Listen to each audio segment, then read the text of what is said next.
산중호걸이 날카로운 발톱을 감추고 아이들의 순한 친구가 되었습니다. 따뜻한 대청마루에 누워 손주들의 재롱을 지그시 바라보는 늙은 호랑이의 눈빛은 영락없는 우리네 할아버지입니다. 이제는 맹수가 아닌 집안을 지키는 든든한 어른으로 남기로 한 녀석. 바라만 봐도 입가에 미소가 번지는 동화보다 더 따뜻하고 평화로운 기적 같은 동거가 시작됩니다.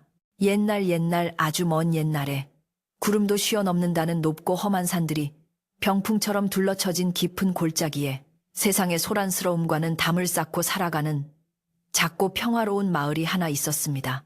이곳은 봄이면 진달래가 온 산을 붉게 물들이고 여름이면 시원한 계곡물이 굽이치며 흐르고 가을이면 황금빛 들판과 붉은 단풍이 어우러지며 겨울이면 온 세상이 하얀 눈으로 뒤덮여 고요한 잠에 빠져드는 아름다운 곳이었습니다.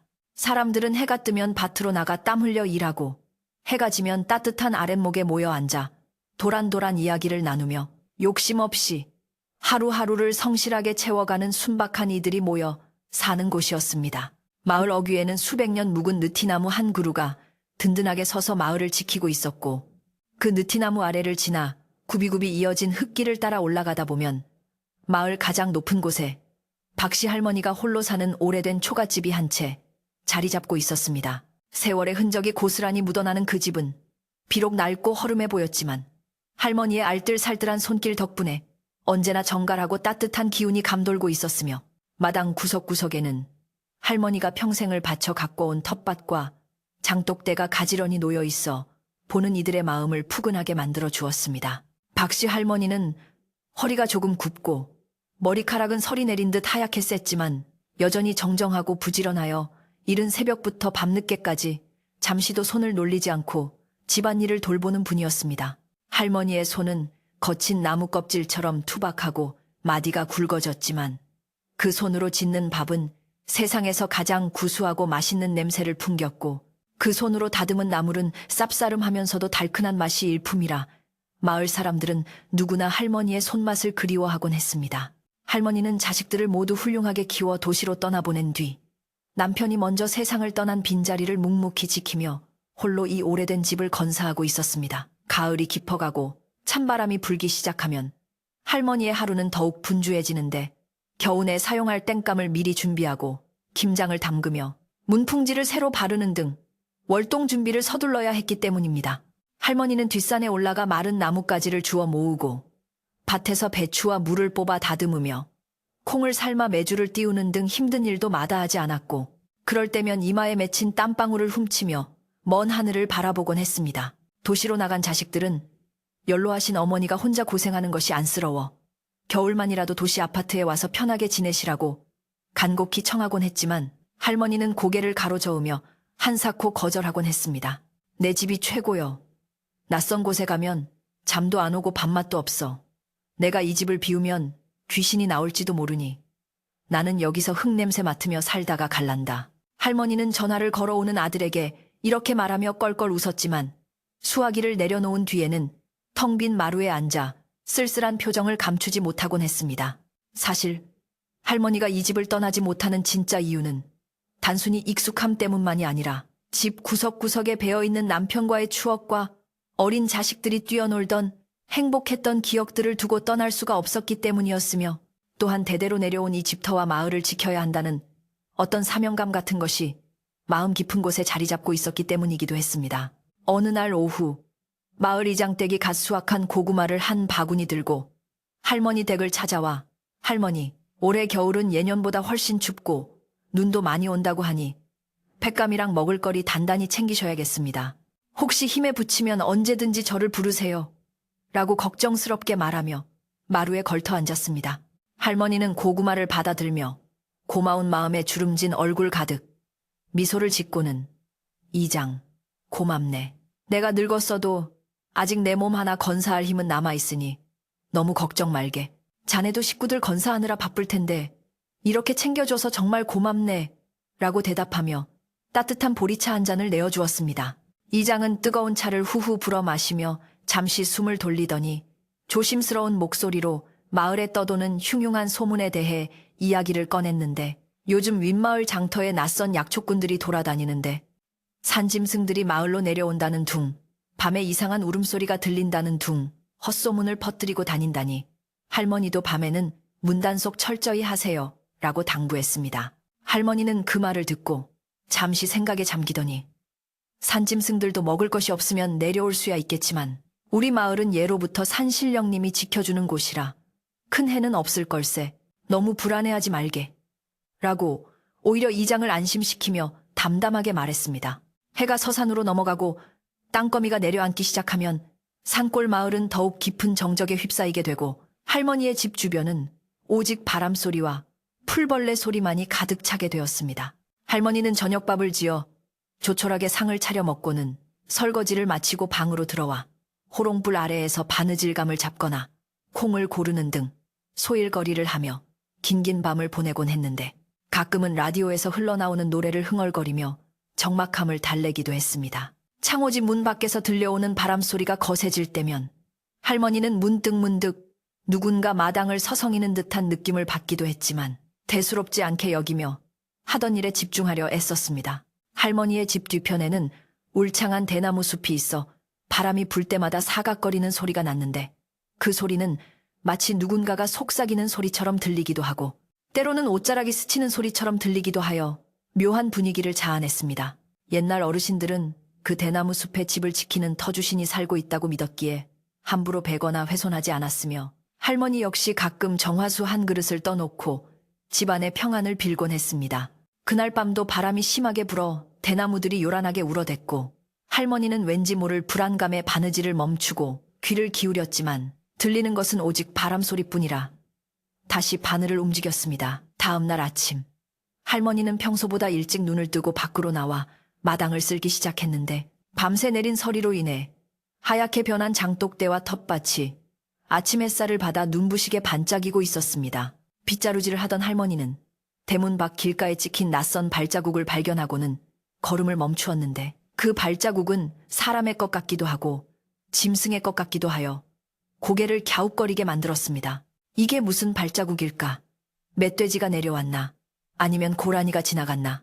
혼잣말을 중얼거리며 자세히 살펴보았지만 뚜렷하지 않아 정확히 알 수는 없었고 다만 그 크기가 예사롭지 않아 잠시 등골이 오싹해짐을 느꼈습니다. 할머니는 발자국을 뒤로 하고 우물가로 가서 차가운 물을 길어 올렸는데 두레박에 담긴 물이 어찌나 맑고 투명한지 마치 거울처럼 얼굴이 비칠 정도였고 한 모금 마시니 정신이 번쩍 들 만큼 시원했습니다.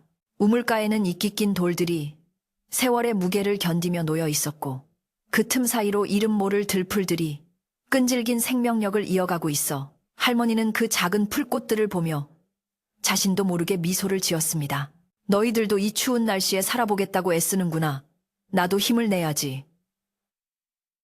할머니는 풀꽃들에게 말을 건네며 다시 한번 마음을 다잡고 부지런히 하루 일과를 시작했습니다. 아침 식사를 마친 할머니는 뒷산으로 올라가 밤새 떨어진 도토리와 밤을 줍기로 했는데 산길은 낙엽이 수북이 쌓여 있어 걸을 때마다 바스락거리는 소리가 났고 숲속 공기는 맑고 상쾌하여 가슴이 뻥 뚫리는 듯 했습니다. 산 중턱에 이르렀을 때 할머니는 커다란 바위 위에 앉아 잠시 쉬며 마을 전경을 내려다 보았는데 옹기종기 모여있는 초가집들과 굴뚝에서 피어오르는 연기가 한 폭의 그림처럼 아름다워 감탄이 절로 나왔습니다. 내 평생 이곳을 떠나지 않고 살았지만 볼 때마다 참으로 곱고 평화로운 마을이야. 할머니는 흐뭇한 표정으로 마을을 바라보며 혼자 중얼거렸습니다. 그때 숲속 깊은 곳에서 부스럭하는 소리가 들려와 할머니는 깜짝 놀라 뒤를 돌아보았지만 아무것도 보이지 않았고 오직 나뭇가지가 흔들리는 모습만 포착될 뿐이었습니다. 누구냐? 산짐승이냐? 할머니가 큰 소리로 외쳐보았지만 돌아오는 것은 메아리뿐이었고 숲은 다시 고요해졌기에 할머니는 자신이 잘못 들었거니 생각하며 다시 밤줍기에 열중했습니다. 하지만 왠지 모르게 누군가가 자신을 지켜보고 있다는 느낌을 지울 수 없어 자꾸만 뒤를 돌아보게 되었고 서둘러 바구니를 채운 뒤 산을 내려오기 시작했습니다. 산을 내려오는 길에 할머니는 마을 어귀에서 낯선 남정네 2명과 마주치게 되었는데 그들은 행색이 남루하고 눈빛이 날카로워 한눈에 보아도 평범한 마을 사람은 아닌 듯 했습니다. 그중 한 사내가 할머니에게 다가와 퉁명스러운 목소리로 노인장, 이 산에 호랑이가 산다는 말이 있던데 혹시 본 적이 있소? 라고 물었고 할머니는 경계심을 늦추지 않으며 호랑이는 옛날 이야기에나 나오는 거지. 요즘 세상에 그런 게 어디 있겠소. 나는 평생 살면서 본 적이 없소. 라고 딱 잘라 말했습니다. 사내들은 서로 눈빛을 교환하더니 묘한 웃음을 흘리며 그래요. 뭐, 밤길 조심하시오. 짐승보다 무서운 게 사람일 수도 있으니까. 라는 의미심장한 말을 남기고 사라졌습니다. 집으로 돌아온 할머니는 그 사내들의 불길한 말이 자꾸만 귓가에 맴돌아 마음이 편치 않았는데 아무래도 마을에 좋지 않은 일이 생길 것 같은 예감이 들어 대문을 평소보다 더 굳게 걸어 잠갔습니다. 마당 한가운데 놓인 평상에 앉아 콩을 까면서도 할머니의 시선은 자꾸만 대문 쪽을 향했고 작은 소리에도 깜짝깜짝 놀라며 가슴을 쓸어내리곤 했습니다. 별일 없겠지. 이 마을이 어떤 마을인데 나쁜 놈들이 함부로 들어오겠어. 할머니는 스스로를 위로하며 불안한 마음을 떨쳐내려 노력했지만 해가 저물수록 그림자가 길어지며 공포심은 조금씩 커져만 갔습니다. 저녁 무렵 옆집에 사는 순이 엄마가 김치 부침개를 했다며 접시를 들고 찾아와 할머니, 저녁 드셨어요? 오늘 날씨가 흐려서 그런지 기름 냄새가 맡고 싶어서 좀 부쳐봤어요. 맛 좀 보세요. 라며 살갑게 말을 건넸습니다. 할머니는 반가운 마음에 대문을 열어주며 아이고, 냄새가 기가 막히네. 안 그래도 입맛이 없던 차에 잘 되었네. 들어와서 같이 먹자꾸나. 라고 맞이했고 두 사람은 마루에 마주 앉아 부침개를 나눠 먹으며 이런저런 이야기를 나누었습니다. 순이 엄마는 낮에 마을에 낯선 사람들이 돌아다녔다는 이야기를 꺼내며 할머니, 요즘 세상이 흉흉하니 문단속 잘 하셔야 해요. 저도 밤에는 무서워서 꼼짝도 안 해요. 라고 거듭 당부했습니다. 할머니는 순이 엄마의 말에 고개를 끄덕이며 그러게 말이다. 아까 산에서 내려오다 그놈들을 마주쳤는데 영 기분이 찜찜하더구나. 우리 집이야. 훔쳐갈 것도 없지만 그래도 조심해야지. 라고 대답하며 한숨을 쉬었습니다. 순이 엄마가 돌아간 뒤 할머니는 다시 혼자가 되었고 밤은 더욱 깊어갔는데 밖에서는 바람이 거세게 불어대며 창문을 덜컹거리게 만들었습니다. 할머니는 이불을 턱 밑까지 끌어당기고 누웠지만 잠은 쉽게 오지 않았고 천장을 바라보며 옛날 생각에 잠기거나 자식들의 얼굴을 떠올리며 시간을 보냈습니다. 한밤중이 되었을 때 마당에서 쿵 하는 둔탁한 소리가 들려 할머니는 화들짝 놀라 몸을 일으켰는데 그 소리는 마치 무거운 물건이 떨어지는 소리 같기도 하고 누군가 담을 넘는 소리 같기도 했습니다. 할머니는 떨리는 손으로 호롱불을 켜고 방문을 살짝 열어 밖을 내다보았지만 칠흑 같은 어둠 때문에 아무것도 분간할 수 없었고 오직 바람소리만이 윙윙거리며 귓가를 때렸습니다. 누구요? 밖에 누구 왔소? 할머니가 용기를 내어 물어보았지만 대답은 없었고 다시 정적만이 흘렀습니다. 두려움에 떨며 뜬 눈으로 밤을 지새운 할머니는 새벽녘이 되어서야 깜빡 잠이 들었는데 꿈속에서 돌아가신 남편이 나타나 여보, 너무 걱정하지 마. 내가 지켜줄 테니 안심하고 자. 라고 따뜻하게 말해주는 것을 보았습니다. 꿈에서 깬 할머니는 왠지 모르게 마음이 편안해짐을 느꼈고 자리에서 일어나 밖으로 나가보니 마당 한가운데에 큼지막한 산토끼 한 마리가 놓여있는 것을 발견하고는 쏘스라치게 놀랐습니다. 이게 웬 토끼야? 누가 이걸 여기다 두고 갔지? 할머니는 주변을 두리번거렸지만 인기척은 없었고 토끼는 이미 숨이 끊어진 상태였지만 상처 하나 없이 깨끗했습니다. 할머니는 이것이 어제 그 낯선 사내들의 짓인지 아니면 산짐승의 소행인지 알 수 없어 혼란스러웠지만 누군가 자신을 해치려는 의도는 아닌 것 같다는 생각에 조금은 안도했습니다. 하지만 마을 사람들에게 이 사실을 알리면 괜한 걱정을 끼칠까봐 할머니는 토끼를 뒷산에 묻어주기로 하고 호미를 챙겨 들고 집 뒤로 향했습니다. 땅을 파고 토끼를 묻어주며 할머니는 네가 누구의 선물인지는 모르겠지만 다음 생에는 편안하게 태어나거라 라고 중얼거리며 흙을 덮어주었습니다. 다시 집으로 돌아온 할머니는 마당에 남아있는 흔적들을 자세히 살펴보았는데 어제 보았던 그 크고 묘한 발자국이 토끼가 놓여있던 자리 주변에도 찍혀있는 것을 발견했습니다. 그 발자국은 둥글고 넓적하며 발톱 자국이 깊게 패여 있어 분명 덩치가 큰 짐승의 것임이 확실해 보였지만 멧돼지나 고라니와는 모양이 달랐습니다. 설마 정말 호랑이라도 내려온 건가? 할머니는 믿기지 않는다는 듯 고개를 저었지만 가슴 한구석에서 피어오르는 의구심을 완전히 지울 수는 없었습니다. 그날 오후 마을회관 앞에서 사람들이 모여 웅성거리는 소리가 들려 할머니도 무슨 일인가 싶어 나가보았는데 어제 보았던 그 낯선 사내들이 마을 사람들을 모아놓고 무언가를 열심히 설명하고 있었습니다. 그들 중 우두머리로 보이는 자가 목소리를 높여 여러분, 이 산은 아주 위험합니다. 며칠 전부터 사나운 맹수가 출몰하고 있어요. 우리가 여러분을 지켜드릴 테니 안심하십시오.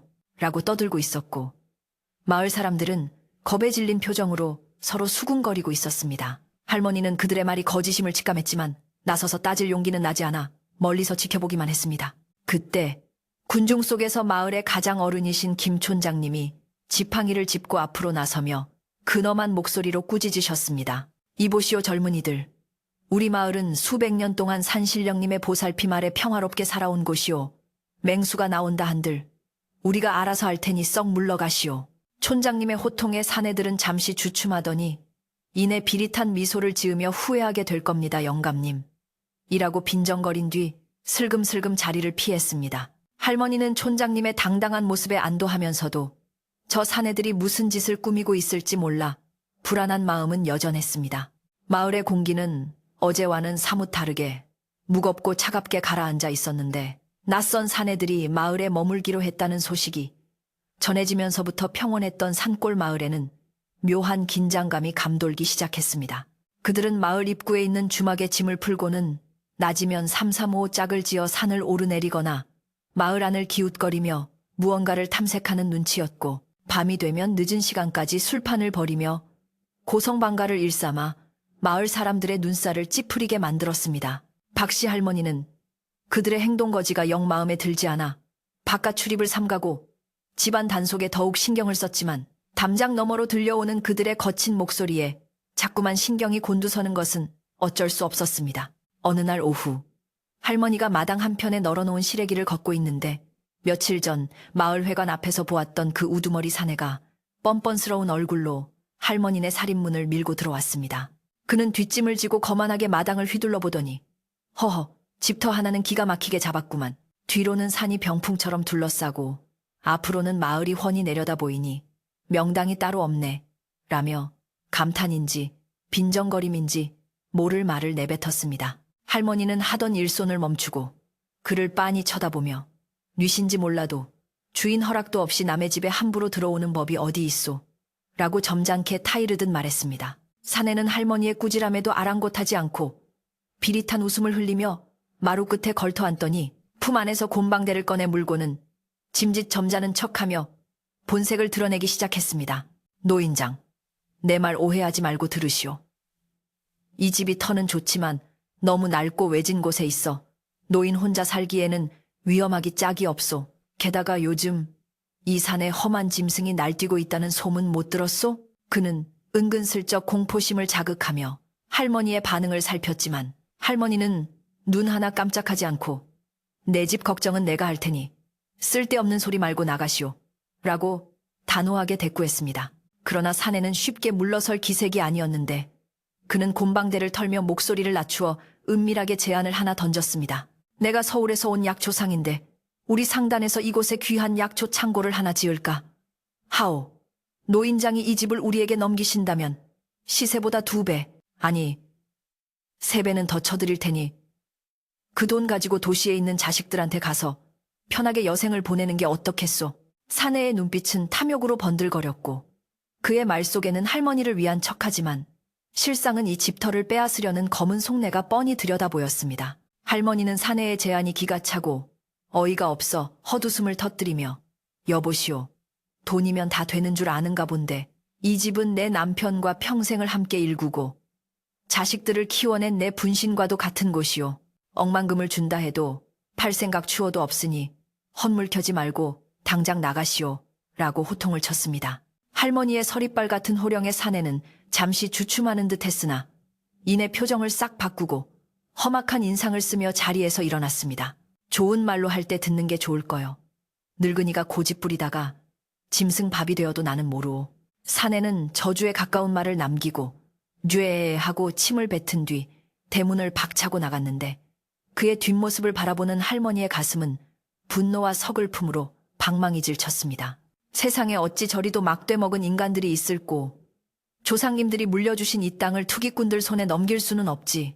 할머니는 떨리는 가슴을 진정시키려 냉수한 사발을 들이켰지만 사내가 남기고 간 불길한 말들이 머릿속에서 떠나지 않아 한동안 멍하니 마당에 서 있어야만 했습니다. 그날 이후로 마을에는 더욱 흉흉한 소문들이 꼬리에 꼬리를 물고 퍼져나갔는데 어떤 사람은 밤에 산에서 내려오는 불덩이를 보았다고 하고 또 어떤 사람은 기르던 닭이 감쪽같이 사라졌다고 하며 불안에 떨었습니다. 마을 아낙네들은 우물가에 모여 빨래를 하면서도 온통 그 이야기뿐이었고 아이들도 해가 지면 무서워서 밖으로 나오지 못하고 방 안에 웅크리고 있을 정도였습니다.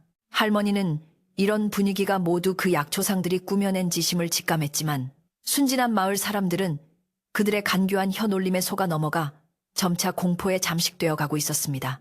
어느 날 저녁 마을 회관에서 긴급 반상회가 열렸는데 약초상들이 마을 사람들을 모아놓고 자신들이 짐승을 잡을 사냥꾼을 불러오겠다며 돈을 거두려 한다는 소식이 들려왔습니다. 할머니는 더 이상 두고 볼 수 없어 지팡이를 짚고 회관으로 향했는데 회관 마당에는 이미 많은 사람들이 모여 웅성거리고 있었고 그 한가운데서 우두머리 사내가 침을 튀기며 열변을 토하고 있었습니다. 여러분, 목숨보다 소중한 게 어디 있습니까? 우리에게 조금만 협조해 주시면 이 마을의 안전은 우리가 책임지겠습니다. 사람들은 사내의 말에 동요하며 주머니를 뒤적거리거나 고개를 끄덕이고 있었는데 그때 할머니가 군중을 해치고 앞으로 나서며 큰 소리로 외쳤습니다. 다들 정신 차리게. 저놈들은 우리를 도와주려는 게 아니라 우리 주머니를 털고 마을을 차지하려는 사기꾼들이야.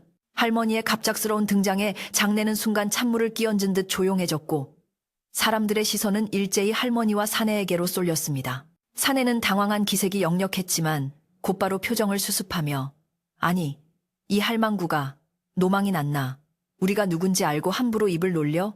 라며 으름장을 놓았습니다. 하지만 할머니는 조금도 위축되지 않고 마을 사람들을 둘러보며 또렷한 목소리로 말을 이었습니다. 내가 이 마을에서 70평생을 살았지만 호랑이가 사람을 해쳤다는 얘기는 옛날 이야기 속에서나 들었지. 실제로 본 적은 없네. 저들이 오고 나서부터 갑자기 이런 일이 생긴 게 이상하지도 않은가. 할머니의 말에 마을 사람들도 하나둘씩 고개를 끄덕이며 의심의 눈초리를 보내기 시작했습니다. 그러고 보니 박씨 할머니 말이 맞아.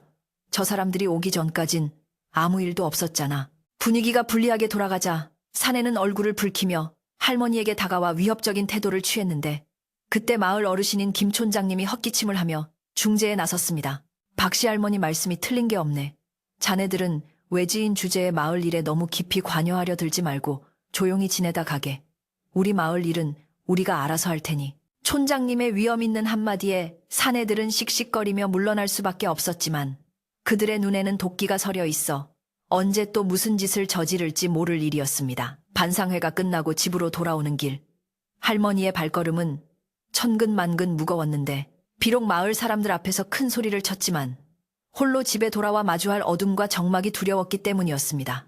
밤하늘에는 먹구름이 잔뜩 끼어 달빛조차 보이지 않았고 숲속에서는 부엉이 울음소리가 구슬프게 들려와 스산한 분위기를 더했습니다.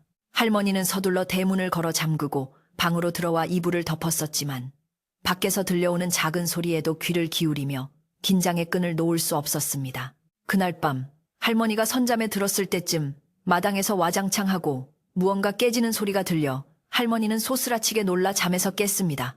심장이 쿵쿵 뛰고 식은땀이 흘렀지만 할머니는 용기를 내어 문구멍으로 밖을 내다보았는데 어둠 속에서 희미한 그림자 두세 개가 장독대 주변을 서성이는 것이 보였습니다.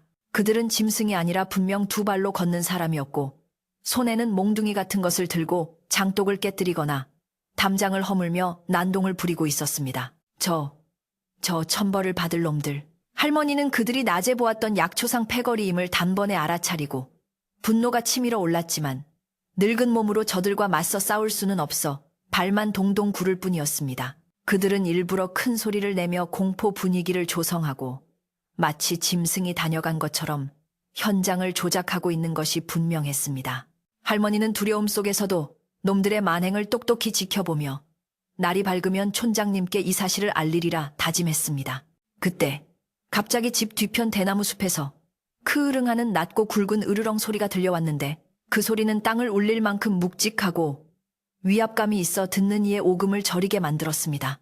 마당에서 난동을 부리던 사내들도 그 소리에 놀라하던 짓을 멈추고 얼어붙은 듯 그 자리에 멈춰 섰습니다. 형님 방금 무슨 소리 못 들었소? 진짜 호랑이 같은데. 한 사내가 겁에 질린 목소리로 속삭이자 우두머리는 시끄러. 산짐승이 울 수도 있지. 겁먹지 말고 하던 거나 마저 해.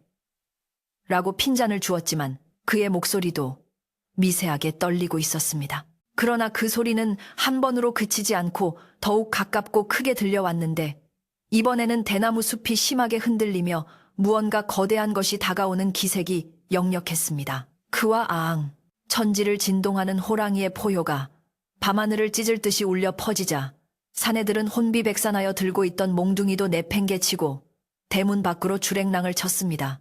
엄마야, 사람 살려. 진짜 괴물이다. 그들의 비명소리가 멀어질 때까지 할머니는 숨조차 제대로 쉬지 못하고 방 안에 웅크리고 있었습니다. 사내들이 모두 사라지고 난 뒤에도 할머니는 밖으로 나갈 엄두를 내지 못했는데 대나무 숲 쪽에서 들려온 그 소리가 너무나도 생생하고 위협적이었기 때문이었습니다. 정말로 호랑이가 있는 건가? 아까 그 소리는 분명 짐승의 소리였는데 할머니는 두려움과 호기심이 뒤섞인 복잡한 심경으로 밤을 지새웠고 날이 밝아오자 조심스럽게 마당으로 나갔습니다. 마당은 엉망진창이 되어 깨진 장독 조각들이 널려 있었고 담장 일부가 무너져 내려 처참한 모습이었습니다. 하지만 할머니의 눈길을 끈 것은 엉망이 된 장독대가 아니라 대나무 숲 경계에 찍혀있는 거대한 발자국이었습니다. 며칠 전 보았던 것과 같은 모양의 발자국이었지만 이번에는 훨씬 더 깊고 선명하게 찍혀 있어 그 주인이 얼마나 육중한지 짐작하게 했습니다. 할머니는 그 발자국을 따라 시선을 옮기다가 대나무 숲 입구에 놓여있는 무언가를 발견하고는 깜짝 놀라 다가갔습니다. 그것은 놀랍게도 갓 잡은 듯한 좀 두 마리였는데 깃털에 윤기가 흐르고 살이 통통하게 올라있어 아주 귀한 것이었습니다. 이게 대체 무슨 조화란 말인가? 짐승이 사람을 해치기는커녕 도둑을 쫓아내고 선물까지 두고 가다니. 할머니는 믿기지 않는 상황에 멍하니 서 있다가 문득 돌아가신 시어머니가 해주셨던 옛 이야기가 떠올랐습니다. 착한 사람 눈에만 보이는 영물이 산을 지키고 있는데 그 영물은 사람의 마음을 꿰뚫어보고 은혜를 갚을 줄 안단다. 할머니는 혹시 어젯밤 그 호랑이가 자신을 도와준 것이 아닐까 하는 생각이 들자 두려움보다는 고마운 마음이 앞서기 시작했습니다. 한편 혼비백산하여 도망친 약초상들은 마을 주막에 모여 앉아 벌벌 떨며 어젯밤 일을 이야기하고 있었는데 우두머리는 자존심이 상했는지 애써 태연한 척하며 어두워서 잘못 봤지만 덩치가 송아지만 하더구만. 그놈 가죽만 벗겨도 돈이 얼만데 내 기필코 그놈을 잡아 내 몫을 챙기고 말 테다. 라며 헛된 욕심을 부리고 있었습니다. 그들은 자신들이 겪은 공포를 숨긴 채 오히려 마을 사람들에게 우리가 확인해 보니 집채만한 식인 호랑이가 살고 있더라. 당장 사냥꾼을 불러 때려잡지 않으면 마을이 쑥대밭이 될 거다. 라고 거짓 소문을 퍼뜨리며 사람들을 선동하기 시작했습니다. 소문은 발없는 말이 되어 삽시간에 온 마을로 퍼져나갔고 사람들은 이제 밤에는 아예 문밖 출입을 하지 않았으며 낮에도 밭일 나가는 것을 꺼려 마을 전체가 활기를 잃고 침울해졌습니다. 아이들의 웃음소리가 사라진 골목길에는 찬바람만 쌩쌩 불었고 집집마다 대문이 굳게 닫혀 있어 마치 사람이 살지 않는 폐허처럼 변해갔습니다. 할머니는 마을이 이렇게 변해가는 것이 안타까웠지만 늙은 자신의 힘으로는 어찌할 도리가 없어 발만 동동 구를 뿐이었습니다. 그러던 중 할머니는 뒷산에 올라가 호랑이에게 고마움을 표시하기로 마음먹었는데 비록 짐승이지만 자신을 지켜준 은혜를 모른 척할 수는 없었기 때문이었습니다. 할머니는 정성스럽게 찐 찹쌀 주먹밥과 말린 고기를 바구니에 담아 대나무 숲 입구에 있는 평평한 바위 위에 올려놓고는 두 손을 모아 허공에 대고 나직이 속삭였습니다. 산신령님이 보낸 사자인지 지나가는 영물인지는 모르겠으나 덕분에 큰 화를 면했습니다. 변변치 않지만 이거라도 드시고 기운 내시구려.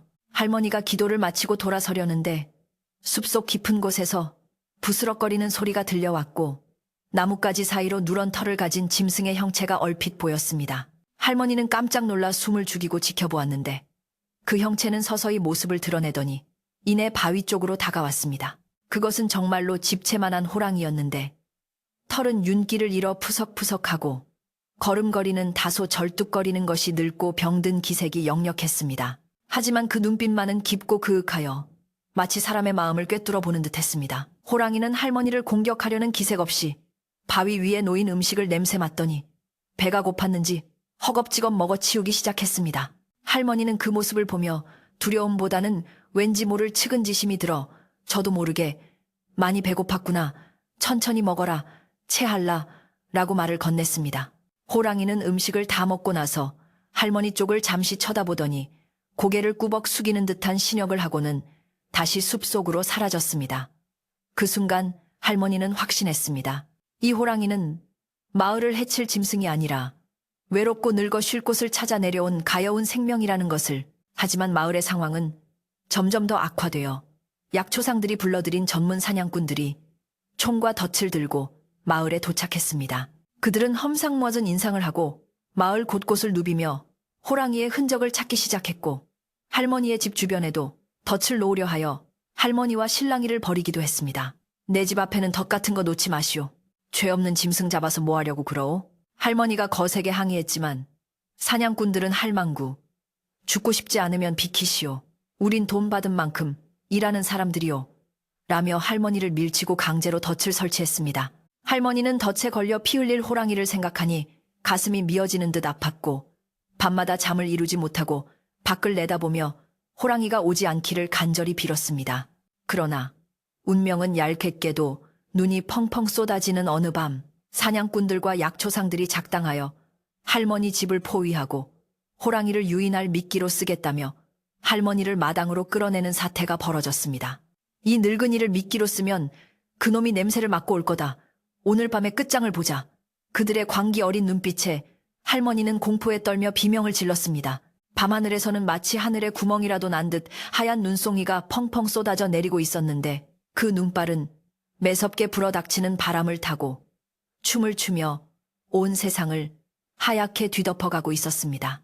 뼛속까지 파고드는 살을 내는 듯한 추위 속에서 박씨 할머니는 얇은 옷 하나만을 걸친 채 마당 한가운데에 내동댕이 쳐져 있었고 손과 발이 꽁꽁 얼어 감각조차 느껴지지 않을 지경이었습니다.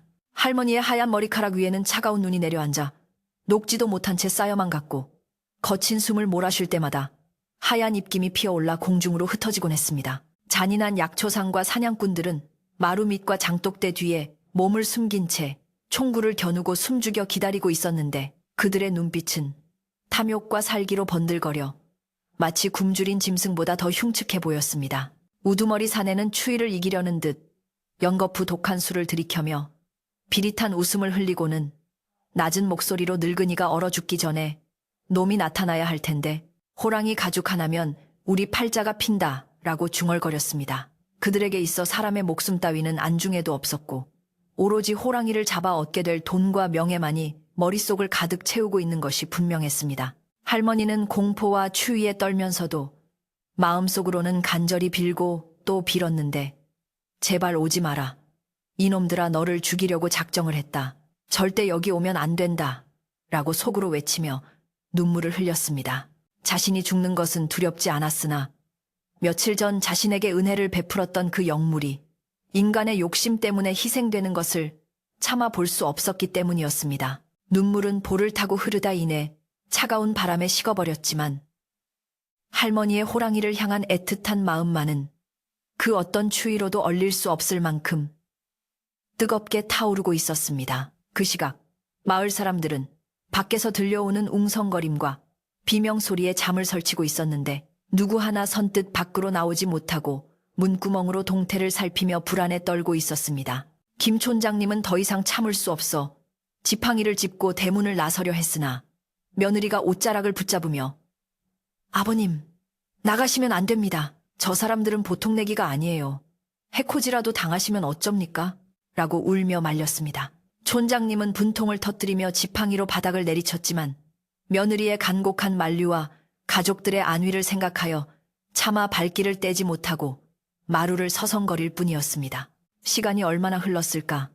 눈발은 더욱 거세져 앞이 보이지 않을 정도가 되었고 정막만이 감도는 마당에는 긴장감이 최고조에 달해 팽팽한 활시위처럼 끊어질 듯 위태로웠습니다. 사냥꾼들은 추위에 지쳐 몸을 웅크리면서도 총을 쥔 손에는 힘을 풀지 않았고 예리한 눈초리로 어둠 속을 주시하며 작은 움직임 하나도 놓치지 않으려 애썼습니다. 할머니는 점점 의식이 흐릿해져 가는 것을 느끼며 스르르 눈이 감기려 했지만 그때마다 정신을 차리려 입술을 깨물며 버티고 또 버텼습니다. 바로 그때 거세게 불던 바람이 일순간 뚝 그치고 사방이 쥐 죽은 듯 고요해졌는데 그 정적은 폭풍 전야처럼 무겁고 숨막히는 압박감을 동반하고 있었습니다. 숨어있던 사냥꾼들은 본능적으로 무언가가 다가오고 있음을 감지하고 마른 침을 삼키며 자세를 낮추었고 그들의 이마에는 식은땀이 송골송골 맺히기 시작했습니다. 할머니 역시 그 기묘한 정적 속에서 익숙한 기운을 느꼈는데 그것은 며칠 전 대나무 숲에서 느꼈던 그 묵직하고 따뜻한 기운과 다르지 않았습니다. 어둠 속에서 푸른빛이 감도는 두 개의 불빛이 켜지듯 나타났는데 그것은 칠흑 같은 밤을 꿰뚫어보는 호랑이의 형형한 눈동자였습니다. 대나무 숲이 좌우로 갈라지며 드디어 그 거대한 몸집을 드러낸 호랑이는 눈을 맞으며 천천히, 아주 천천히 마당으로 걸어 들어오기 시작했습니다. 그 모습은 마치 산의 주인이 자신의 영역을 순찰하는 듯 위험이 서려 있었고 늙고 병든 기색이 있었음에도 불구하고 감히 범접할 수 없는 아우라를 뿜어내고 있어 사냥꾼들조차 숨을 멈추고 압도당할 수밖에 없었습니다. 우두머리 사내는 호랑이의 크기에 놀라 입을 다물지 못했는데 소문으로만 듣던 것보다 훨씬 더 거대하고 위협적인 모습에 다리가 후들거리는 것을 느꼈습니다. 저놈 봐라. 진짜 괴물이네. 저걸 잡으면 대박이다. 그는 공포심을 돈에 대한 욕망으로 덮으려 애쓰며 옆에 있던 포수에게 눈짓으로 신호를 보냈습니다. 포수는 떨리는 손으로 방아쇠에 손가락을 걸고 호랑이의 급소를 노리기 위해 숨을 골랐지만 호랑이의 눈빛과 마주치는 순간 온몸이 마비된 듯 꼼짝할 수가 없었습니다. 호랑이는 마당에 들어서자마자 사냥꾼들이 숨어있는 곳을 향해 낮은 으르렁 소리를 내며 경고를 보냈는데 그 소리는 땅바닥을 긁는 듯 거칠고도 깊어 듣는 이의 심장을 옥죄어 왔습니다. 그러나 호랑이는 곧바로 공격을 가하지 않고 눈밭에 쓰러져 있는 할머니에게로 시선을 돌리더니 성큼성큼 다가가기 시작했습니다. 사냥꾼들은 호랑이가 할머니를 물어뜯을 것이라 예상하고 회심의 미소를 지으며 결정적인 순간을 기다렸지만 그들의 예상은 보기 좋게 빗나가고 말았습니다. 호랑이는 할머니 앞에 멈춰서더니 그 거대한 머리를 숙여 할머니의 언볼과 손을 거친 혀로 핥아주기 시작했는데 마치 어미가 새끼를 돌보듯 지극히 조심스럽고 다정한 몸짓이었습니다. 할머니는 호랑이의 따뜻한 입김과 거친 혀의 감촉에 정신이 번쩍 들었고 흐릿한 눈을 들어 호랑이를 바라보았습니다. 네가 기어이 왔구나. 바보 같은 녀석. 도망치라니까 왜 와서 죽음을 자초하니. 할머니의 목소리는 물기에 젖어 떨리고 있었지만 그 속에는 호랑이에 대한 깊은 애정과 안타까움이 담겨 있었습니다. 호랑이는 할머니의 말을 알아듣기라도 한 듯 슬픈 눈으로 할머니를 바라보다가 이내 몸을 돌려 사냥꾼들이 숨어있는 쪽을 향해 매섭게 포효했습니다. 크와 아아앙. 그 소리는 아까의 으르렁거림과는 비교도 안 될 만큼 크고 강력하여 지붕 위에 눈이 쏟아져 내리고 숨어있던 사냥꾼들이 귀를 막고 주저앉을 정도였습니다. 그것은 단순한 짐승의 울음소리가 아니라 죄 없는 이를 괴롭히는 악인들을 향한 산신령의 꾸지람과도 같은 준엄한 호통이었습니다. 그 소리에 놀란 것은 사냥꾼들뿐만이 아니었는데 집안에서 숨죽이고 있던 마을 사람들도 그 엄청난 소리에 더 이상 가만히 있을 수 없음을 깨닫게 되었습니다. 이건 보통 일이 아니다. 할머니가 위험해. 김 촌장님은 며느리의 손을 뿌리치고 횃불을 집어들고 밖으로 뛰쳐나갔고 그 뒤를 이어 마을 장정들도 몽둥이와 와미를 들고 하나둘씩 집 밖으로 쏟아져 나오기 시작했습니다. 그들은 두려움을 무릅쓰고 할머니 집으로 향했고 그들의 손에 들린 횃불들이 어둠을 밝히며 긴 행렬을 이루었습니다. 한편 마당에서는 일촉즉발의 대치 상황이 벌어지고 있었는데 우두머리 사내는 공포에 질려 있으면서도 마지막 발악을 하듯 포수에게 소리쳤습니다. 뭘 멍하니 있어. 쏘라고. 저 늙은 짐승 하나 못 잡아서 어쩔 거야. 포수는 덜덜 떨면서도 다시 총을 겨누었고 총구는 호랑이의 미간을 향해 조준되었습니다. 호랑이는 도망치거나 피하려 하지 않고 오히려 할머니 앞을 가로막고 서서 자신의 몸으로 할머니를 보호하려는 듯 굳건히 자리를 지켰습니다. 안 돼. 쏘지 마라. 할머니는 있는 힘을 다해 소리치며 호랑이의 목을 끌어안고 일어섰는데 죽을 힘을 다해 비틀거리며 일어선 할머니는 호랑이의 앞을 온몸으로 막아섰습니다. 이 짐승은 나를 해치려는 게 아니야. 나를 지켜주고 있다고. 너희들이야말로 짐승만도 못한 놈들이다. 할머니의 절규는 눈보라를 뚫고 쩌렁쩌렁 울려 퍼졌고 방아쇠를 당기려던 포수는 할머니의 기백에 눌려 멈칫하고 말았습니다. 바로 그때 대문이 활짝 열리며 횃불을 든 마을 사람들이 물밀듯이 마당으로 들이닥쳤는데 수십 개의 횃불이 마당을 대낮처럼 환하게 비추었습니다.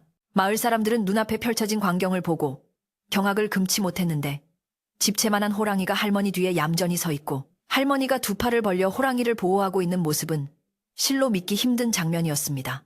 반면 약초상과 사냥꾼들은 총을 든 채 당황하여 어쩔 줄 몰라 하고 있었으니 누가 보아도 선과 악이 분명하게 드러나는 상황이었습니다. 김 촌장님은 떨리는 목소리로 하지만 단호하게 외쳤습니다.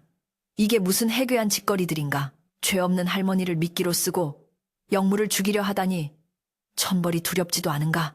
촌장님의 일갈에 마을 사람들도 분노하여 웅성거리기 시작했습니다. 저놈들이 사기꾼이었어. 호랑이가 사람을 잡는 게 아니라 저놈들이 사람을 잡네. 사람들은 약초상들을 향해 손가락질을 하며 욕을 퍼부었고 사냥꾼들은 수적 열세에 몰리자 슬금슬금 뒷걸음질을 치기 시작했습니다. 하지만 우두머리 사내는 아직 포기하지 않고 억지를 부리며 소리쳤습니다. 다들 미쳤소? 저건 식인 호랑이요. 지금 안 잡으면 나중에 다 죽는단 말이오. 비켜, 할망구. 그는 직접 총을 빼앗아 들고 할머니와 호랑이를 향해 겨누었는데 그의 눈은 탐욕에 눈이 멀어 이성이라고는 찾아볼 수 없었습니다. 할머니는 눈 하나 깜짝하지 않고 그를 노려보며 쏠 테면 쏴라. 내 시체를 넘기 전에는 이 호랑이 털끝 하나 못 건드린다. 라고 맞섰습니다. 그 순간 호랑이가 할머니의 어깨 너머로 고개를 내밀며 우두머리 사내를 향해 낮게 그르렁거렸는데 호랑이의 입에서는 하얀 입김이 뿜어져 나왔고 날카로운 송곳니가 횃불 빛을 받아 번쩍였습니다. 호랑이는 공격할 태세를 갖추면서도 할머니가 다칠까봐 섣불리 움직이지 않고 사내의 움직임을 주시하며 기회를 엿보고 있었습니다. 호랑이의 눈빛에는 깊은 지혜와 슬픔, 그리고 할머니를 향한 무한한 신뢰가 담겨 있어 보는 이들로 하여금 숙연함마저 느끼게 했습니다. 마을 사람들은 이제 완전히 상황을 파악하고 할머니 편에 서서 사내들을 압박하기 시작했습니다. 총 내려놔! 당장 마을에서 나가! 장정들이 몽둥이를 들고 앞으로 나서며 포위망을 좁혀오자 사냥꾼들은 겁에 질려 총을 내리고 손을 들었습니다. 우린 그냥 시키는 대로 했을 뿐이요. 돈 준다고 해서. 사냥꾼들이 꼬리를 내리자 우두머리 사내는 고립무원 상태가 되었지만 여전히 총을 놓지 않고 할머니를 겨누고 있었습니다. 이 바보들아, 저 짐승한테 홀린 거야. 내가 저놈을 죽여서 증명해 보이겠어. 사내는 광기에 휩싸여 방아쇠에 손가락을 걸었고 일촉즉발의 위기 상황이 닥쳤습니다. 할머니는 호랑이를 감싸 안으며 눈을 질끈 감았고 호랑이는 할머니를 덮쳐 자신의 몸으로 총알을 막아내려는 듯 자세를 낮췄습니다. 마을 사람들은 안 돼 라고 비명을 질렀고 시간은 마치 정지한 듯 느리게 흘러갔습니다. 그때 갑자기 지붕 위에서 쌓여있던 눈더미가 쿠르릉 하고 쏟아져 내려 우두머리 사내를 덮쳤는데 사내는 중심을 잃고 비틀거리며 허공을 향해 총을 발사하고 말았습니다. 탕! 총소리가 산골짜기를 뒤흔들며 메아리쳤고 새들이 놀라 날아오르는 소리가 요란했습니다. 사람들은 모두 숨을 멈추고 할머니와 호랑이의 안위를 확인하려 시선을 집중했습니다. 연기가 거치고 난 뒤 할머니와 호랑이는 무사히 그 자리에 서 있었고 우두머리 사내는 눈더미 속에 파묻혀 꼴사나운 모습으로 허우적거리고 있었습니다. 호랑이는 총소리에도 놀라지 않고 의연하게 서서 사내를 내려다보고 있었는데 그 모습은 마치 산신령이 인간의 어리석음을 꾸짖는 듯 했습니다. 할머니는 떨리는 손으로 호랑이의 얼굴을 쓰다듬으며 고맙다. 정말 고맙다. 네가 우리를 살렸어. 라고 흐느꼈습니다. 이 모든 광경을 지켜본 마을 사람들은 그제야 호랑이가 단순한 맹수가 아님을 깨달았습니다. 저 짐승은 며칠 전부터 마을을 맴돌며 나쁜 기운을 쫓아내고 홀로 사는 할머니를 지켜주려 했던 수호신이었던 것입니다. 사람들의 눈빛은 두려움에서 경외심으로 바뀌었고 누구 하나 호랑이를 해치려 들지 않았습니다.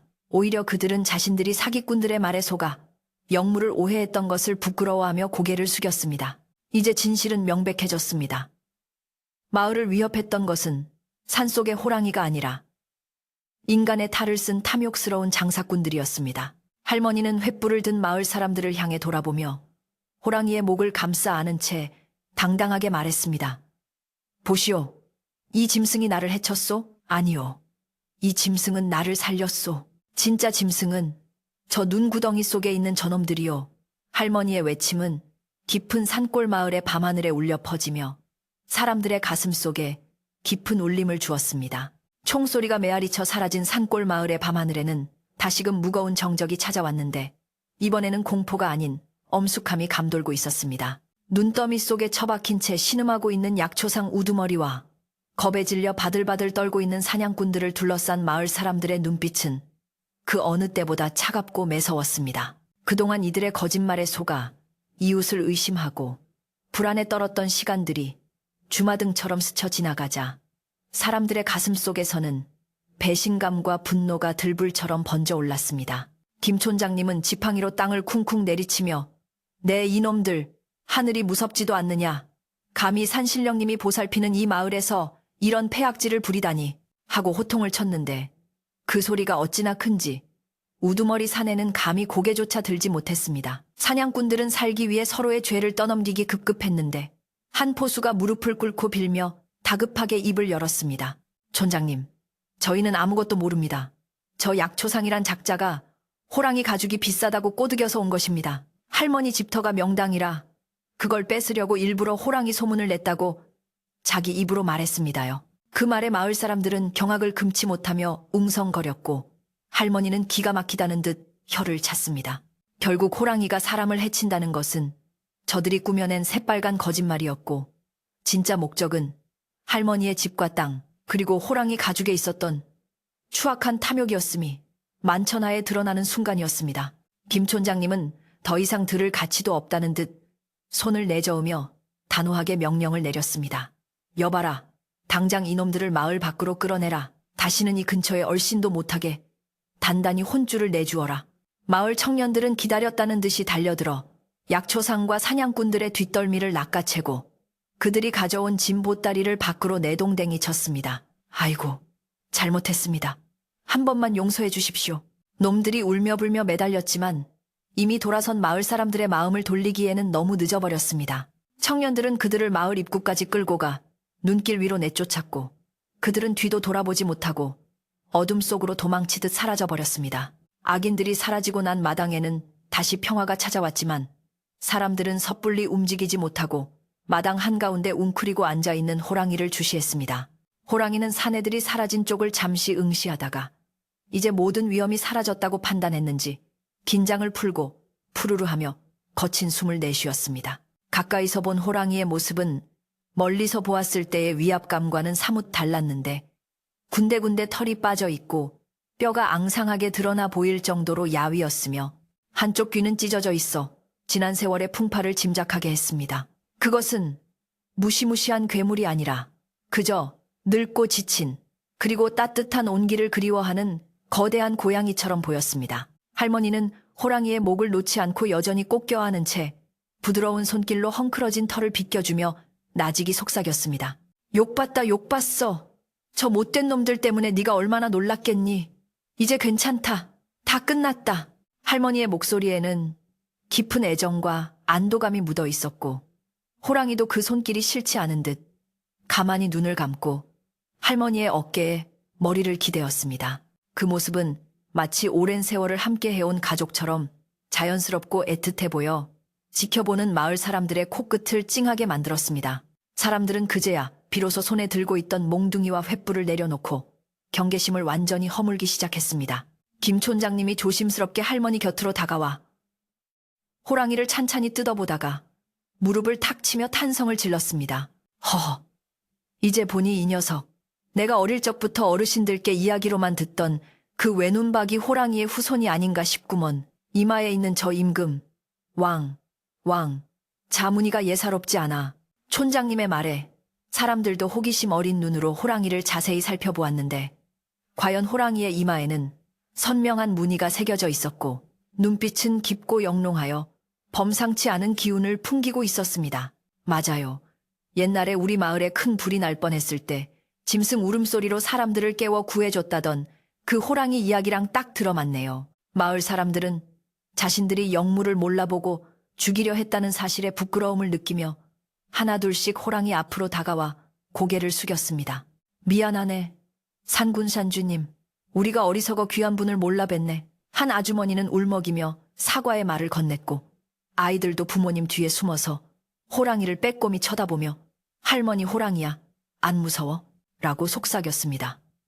호랑이는 사람들이 다가와도 으르렁거리지 않고 그저 꼬리를 탁탁 치며 무심한 듯 앉아 있었는데 그 모습이 오히려 대인배의 풍모를 느끼게 하여 사람들을 더욱 감복하게 만들었습니다. 분위기가 한결 부드러워지자 할머니는 온매무새를 가다듬고 마을 사람들을 향해 밝은 목소리로 말했습니다. 자, 다들 추운데 밖에서 떨지 말고 일단 들어들 오시게. 집이 엉망이라 누추하지만 따뜻한 국물이라도 한 그릇씩 하고 가야지. 할머니의 말에 마을 아낙네들은 아이고 그럼요. 우리가 도와드릴게요. 라며 팔을 걷어붙이고 나섰습니다. 어떤 이들은 빗자루를 들고 마당에 널린 깨진 장독 조각과 쓰레기를 치우기 시작했고 어떤 이들은 무너진 담장을 임시로 보수하며 분주하게 움직였습니다. 마을 청년들은 부서진 대문을 고쳐 달고 눈이 쌓인 길을 터주며 땀을 흘렸습니다. 할머니는 부엌으로 들어가 아궁이에 불을 지피기 시작했는데 타닥타닥 장작 타는 소리와 함께 굴뚝으로 하얀 연기가 피어오르자 꽁꽁 얼어붙었던 집안에 온기가 돌기 시작했습니다. 할머니는 쌀독을 열어 넉넉하게 쌀을 퍼내고 저장해 두었던 말린 나물과 고구마를 꺼내 큰 솥에 넣고 끓이기 시작했습니다.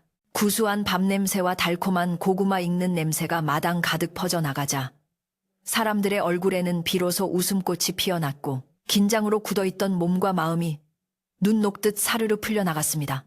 호랑이는 사람들이 분주하게 오가는 와중에도 자리를 뜨지 않고 할머니가 돗자리를 깔아준 마루 밑 양지 바른 곳에 자리를 잡고 엎드렸습니다.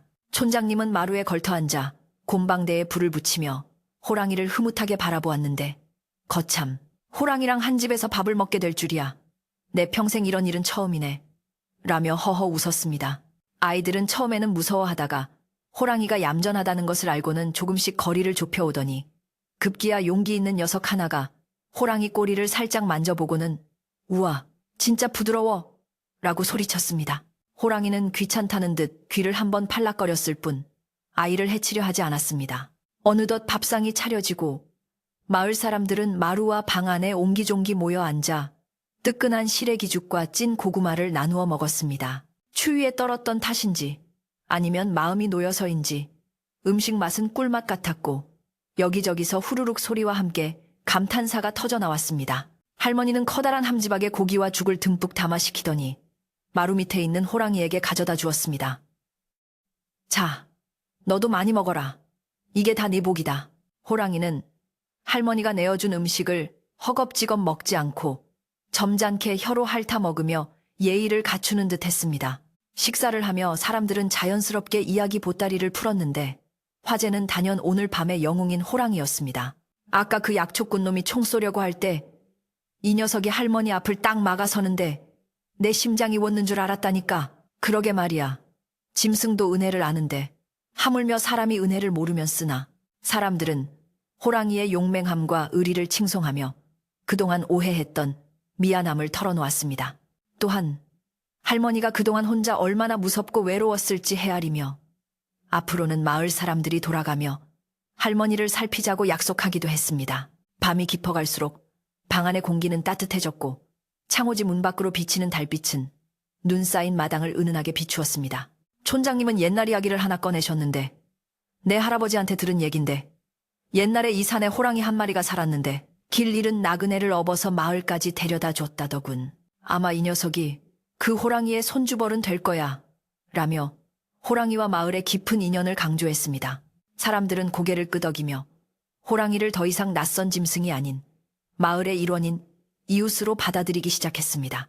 식사가 끝나고 배가 부르자 나른함이 밀려왔지만 누구 하나 집에 갈 생각을 하지 않고 할머니 곁을 지켰습니다. 할머니는 장롱 깊숙한 곳에서 곶감을 꺼내와 아이들에게 하나씩 쥐어주며 오늘 너희들이 고생이 많았다.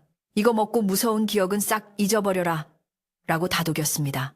아이들은 곶감을 입에 물고 오물거우며 호랑이 옆에 쪼그리고 앉아 호랑이의 숨소리에 귀를 기울였는데 호랑이의 규칙적인 숨소리가 마치 자장가처럼 들려 아이들은 하나둘씩 꾸벅꾸벅 졸기 시작했습니다. 마을 청년들은 마당 한 구석에 무너진 담장을 보수하기 위해 흙과 돌을 나르며 땀을 흘렸는데 비록 밤은 늦었지만 할머니 혼자 계신 집에 담이 무너진 채로 둘 수는 없다는 생각에서였습니다. 어르신, 걱정 마십시오.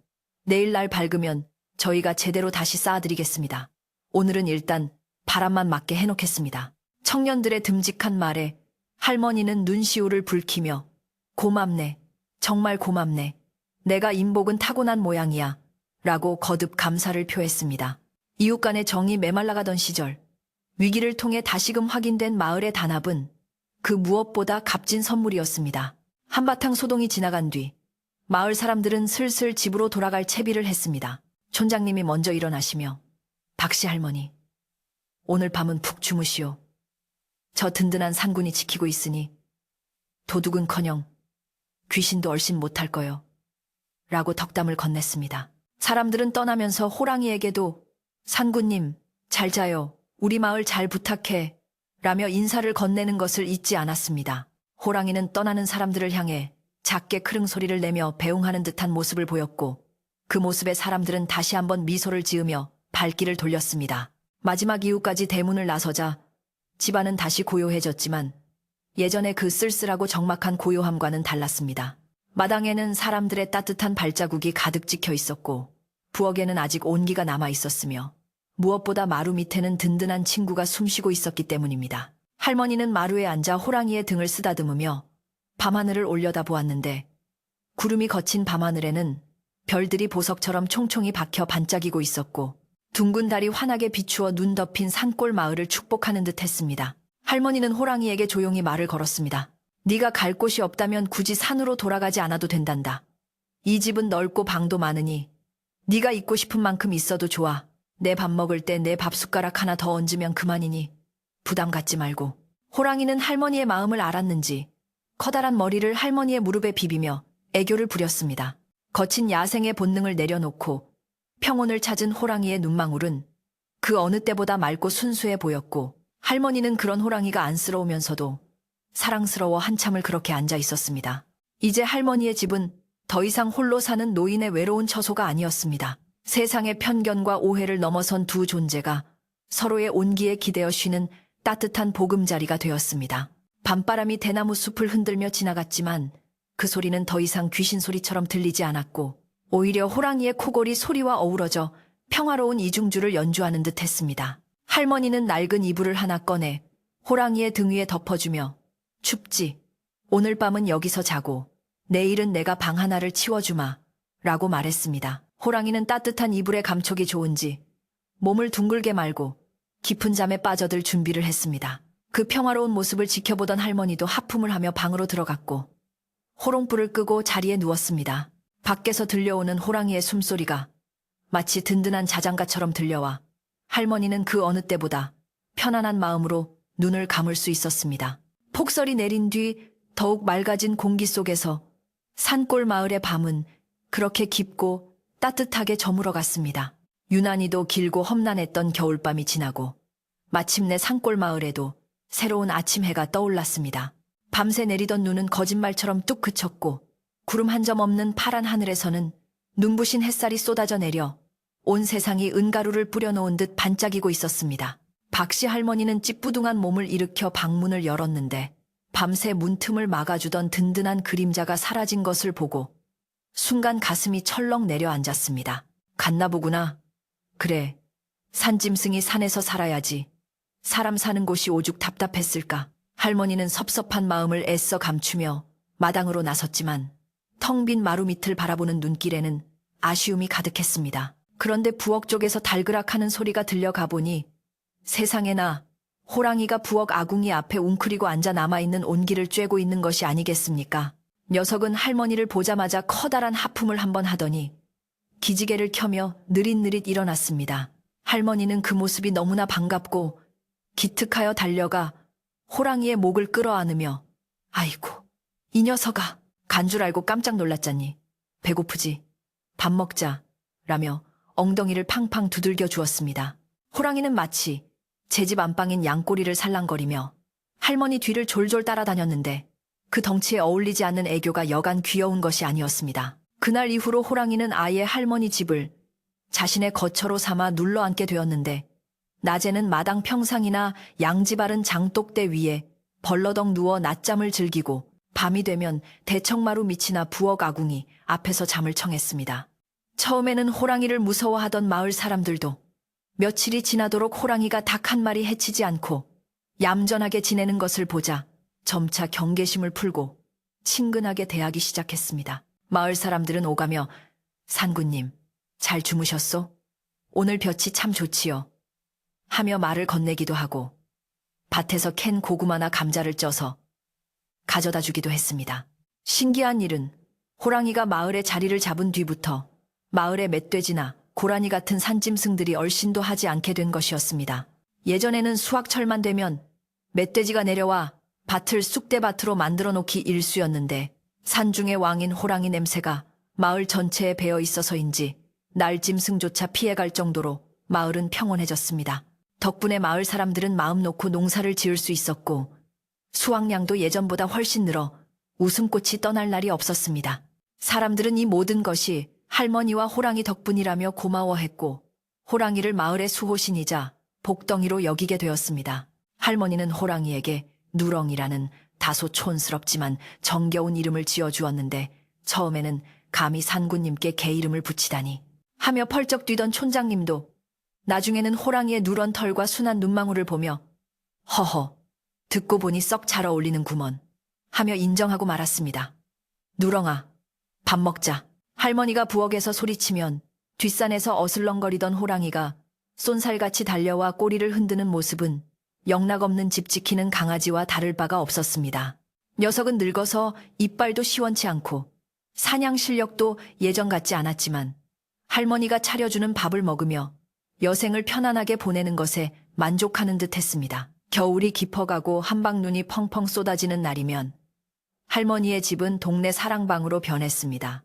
마을 아낙네들은 할머니 집에 모여 바느질을 하거나 콩을 골랐고 남자들은 새끼를 꼬거나 집신을 삼으며 이야기꽃을 피웠습니다. 방안이 비좁으면 사람들은 대청마루에 멍석을 깔고 앉았는데 그럴 때면 호랑이는 자연스럽게 사람들 틈에 섞여 턱을 괴고 엎드려 사람들의 이야기를 듣는 시류엣을 했습니다. 사람들은 호랑이의 따뜻한 등짝에 기대어 언 몸을 녹이기도 하고 푹신한 배를 베개 삼아 눕기도 했는데 호랑이는 귀찮은 내색 없이 그 거대한 몸을 내어주며 묵묵히 자리를 지켰습니다. 특히 마을 아이들은 호랑이를 세상에서 제일 가는 친구이자 장난감으로 여겼습니다. 학교가 파하면 아이들은 책가방을 집어던지고 할머니 집으로 우르르 몰려왔는데 대문 밖에서부터 누렁아, 놀자! 하고 소리치면 호랑이는 귀를 쫑긋거리며 마중을 나갔습니다. 아이들은 호랑이의 등에 올라타 이랴, 이랴 하며 말타기 놀이를 하기도 하고 굵은 꼬리를 줄다리기 줄처럼 잡고 당기거나 수염을 잡아당기며 장난을 쳤습니다. 보통 맹수였다면 당장이라도 으르렁거릴 상황이었지만 늙은 호랑이는 허허로운 표정으로 눈만 껌뻑거릴 뿐 아이들의 짓궂은 장난을 모두 받아주었습니다. 어느 날은 짓궂은 꼬마 녀석 하나가 호랑이의 입을 벌리고 머리를 들이미는 위험한 장난을 쳤는데 이를 본 할머니가 기겁을 하며 달려왔지만 정작 호랑이는 아이가 다칠까봐 입을 크게 벌린 채 숨조차 조심스럽게 쉬고 있었습니다. 그 모습을 본 할머니는 안도의 한숨을 내쉬며 이 녀석아, 누렁이가 아무리 순해도 그렇지 큰일 날 뻔했다 라고 아이를 꾸짖었지만 호랑이는 오히려 아이를 감싸듯 앞발로 아이를 끌어당겨 품에 안아주었습니다. 그 따뜻하고 뭉클한 광경에 할머니는 전생에 덕을 많이 쌓은 할아버지가 환생한 게 분명해 라고 중얼거렸습니다. 세월은 흘러 어느덧 춥고 긴 겨울이 가고 언 땅이 녹으며 파릇파릇한 새싹이 돋아나는 봄이 찾아왔습니다. 뒷산에는 진달래와 개나리가 흐드러지게 피어났고 겨우내 얼어붙었던 계곡물은 힘차게 흐르며 봄을 노래했습니다. 따뜻한 봄볕이 내리쬐는 마루 끝에 앉아 할머니는 호랑이의 털갈이를 도와주기 위해 빗질을 해주곤 했습니다. 숭숭 빠지는 묵은 털을 벗겨내면 윤기 흐르는 새털이 드러났는데 호랑이는 시원한지 눈을 지그시 감고 고로롱거리는 소리를 내며 할머니의 손길을 즐겼습니다. 봄이 되자 마을에서는 풍년을 기원하는 마을 잔치가 열렸는데 올해는 특별히 할머니네 마당에서 잔치를 벌이기로 했습니다. 마을 사람들은 십시일반으로 쌀과 고기, 술을 가져왔고 아낙네들은 전을 부치고 떡을 찌느라 분주했습니다. 고소한 기름 냄새가 온 동네에 진동하고 흥겨운 풍물패 소리가 울려 퍼지자 호랑이도 신이 났는지 덩실덩실 춤을 추는 사람들, 주위를 맴돌며 흥을 돋우었습니다. 촌장님은 술 한 잔을 거하게 들이키고는 호랑이에게 다가가 자, 우리 마을의 1등 공신인 자네도 한 잔 받게나 하며 농담을 건넸고 사람들은 그 모습에 배를 잡고 웃었습니다. 잔치가 무르익어갈 무렵 할머니는 정성스럽게 찐 시루떡을 큼지막하게 떼어 호랑이 입에 넣어주었습니다. 옛다, 우리 누렁이도 떡 하나 먹어라. 올 한 해도 우리 마을 잘 지켜주고 아프지 말고 오래오래 살자꾸나. 호랑이는 떡을 받아먹고는 할머니의 볼에 까칠한 혀를 갖다 대며 고마움을 표시했습니다. 그 모습을 지켜보던 사람들은 모두 박수를 치며 환호했고 마을의 평화와 안녕을 비는 덕담이 오고 갔습니다. 그날의 잔치는 단순한 마을 행사가 아니라 자연과 인간이 하나 되고 서로를 위하는 마음을 확인하는 성스러운 의식과도 같았습니다. 시간이 흐를수록 호랑이는 점점 더 늙고 쇠약해져 갔지만 그의 위엄과 인자함은 변함이 없었습니다. 이제는 사냥은커녕 마당을 산책하는 것조차 힘겨워 보일 때가 많았지만 아이들이 찾아오면 언제 그랬냐는 듯 기운을 차리고 놀아주곤 했습니다. 호랑이는 누워있는 시간이 많아졌는데 그럴 때면 아이들은 호랑이 배 위에 옹기종기 모여 앉아 동화책을 읽거나 낮잠을 잤습니다. 호랑이의 규칙적인 심장 박동 소리와 따뜻한 체온은 아이들에게 세상에서 가장 편안한 요람이 되어 주었습니다. 어느 늦은 봄날 오후, 나른한 햇살이 마당 가득 쏟아지는 시간, 할머니는 마루에 앉아 해진 옷을 기우고 있었고 그 발치에는 늙은 호랑이가 길게 누워 곤히 잠들어 있었습니다. 호랑이의 품속에는 서너 명의 아이들이 파고들어 함께 잠들어 있었는데 아이들의 고사리 같은 손이 호랑이의 털을 꼭 쥐고 있었고 호랑이는 혹시라도 아이들이 깰까봐 미동도 하지 않고 숨소리조차 죽이고 있었습니다. 가끔 아이들이 잠꼬대를 하며 뒤척이면 호랑이는 굵은 꼬리로 아이들을 토닥토닥 두드려 다시 잠재워주곤 했습니다. 그 평화로운 풍경을 바라보던 할머니의 입가에는 잔잔한 미소가 번졌습니다. 허허, 영락없는 제 할아비 품위로구나. 할머니는 바느질을 잠시 멈추고 먼 산을 바라보며 지난 날을 회상했습니다. 외롭고 쓸쓸했던 이 산골집이 호랑이 덕분에 사람들의 온기로 가득 차고 웃음소리가 끊이지 않는 곳이 되었다는 사실이 꿈만 같았습니다. 비록 자식들은 멀리 떠나 있지만 할머니에게는 이제 든든한 아들이자 친구인 호랑이가 곁에 있었고 손주 같은 마을 아이들이 매일 찾아오니 더 이상 부러울 것이 없었습니다. 해질녘이 되어 아이들의 부모들이 아이를 데리러 왔을 때도 아이들은 호랑이 품에서 떨어지지 않으려 떼를 쓰곤 했습니다. 싫어. 누렁이 할아버지랑 더 잘 거야. 아이들이 칭얼대면 호랑이는 혀로 아이들의 눈물을 닦아주며 달래주었고 그제야 아이들은 아쉬운 발걸음을 돌리곤 했습니다. 호랑이는 대문 앞까지 어슬렁어슬렁 따라 나가 아이들이 골목길 너머로 사라질 때까지 지켜보다가 다시 할머니 곁으로 돌아와 앉았습니다. 그날 밤 할머니는 호랑이를 위해 특별한 저녁상을 차렸습니다. 닭백숙을 푹 고아 살을 발라내고 국물에 밥을 말아내어주며 누렁아, 많이 먹어라. 네가 있어서 내가 참 좋다. 라고 말했습니다. 호랑이는 그 말을 알아들었는지 그윽한 눈빛으로 할머니를 응시하다가 천천히 밥그릇을 비웠습니다. 식사를 마친 후 두 늙은 친구는 마루에 나란히 앉아 밤하늘의 별을 올려다 보았습니다. 밤바람은 더 이상 차갑지 않았고 풀벌레 소리는 아름다운 음악처럼 들려왔습니다. 누렁아, 저 별들 좀 봐라. 우리 영감도 저기 어딘가에서 우릴 보고 있겠지. 할머니가 묻자 호랑이는 낮게 크릉하며 대답했습니다. 그래, 우리도 언젠가는 저 별이 되겠지.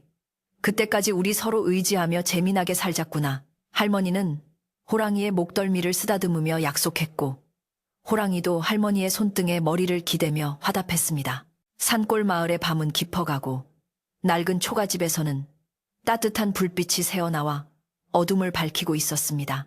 이제 더 이상 마을 사람들은 산을 두려워하지 않았고, 밤을 무서워하지 않았습니다. 산속에는 그들을 지켜주는 인자한 산군이 살고 있었고, 그 산군은 무서운 맹수가 아니라 아이들과 함께 뒹구는 다정한 할아버지 같은 존재였으니까요. 흉흉했던 소문과 오해는 봄눈 녹듯 사라지고, 그 자리에는 믿음과 사랑, 그리고 깊은 유대감이 자리 잡았습니다. 이 이야기는 바람을 타고 이 마을 저 마을로 전해져 사람들의 입에서 입으로 오르내리는 전설이 되었습니다. 먼 훗날 할머니도 떠나고 호랑이도 떠난 뒤에도 마을 사람들은 그 오래된 초가집을 허물지 않고 호랑이 할머니네 집이라 부르며 소중히 보존했습니다. 그리고 봄이 오면 아이들을 데리고 그곳을 찾아 옛날 옛적에 이곳에 살았던 다정한 늙은 호랑이와 지혜로운 할머니의 이야기를 들려주곤 했더랍니다. 옛날에 말이야, 이 집에 아주 커다란 호랑이가 살았는데 그 호랑이는 으르렁거리는 대신 아이들에게 등을 내어주고 자장가를 불러주는 아주 착한 호랑이였단다. 엄마의 무릎을 베고 누운 아이의 눈꺼풀이 스르르 감길 때쯤 창밖에서는 대나무 숲을 스치는 바람 소리가 들려왔는데 그 소리는 마치 그 옛날 늙은 호랑이가 아이들을 재우던 숨소리처럼 포근하고 아늑하게 들렸다고 합니다. 밤은 깊고 온 세상이 잠든 시간. 여러분도 오늘 밤 꿈속에서는 그 따뜻한 호랑이 등 위에서 편안히 쉬시기를 바랍니다.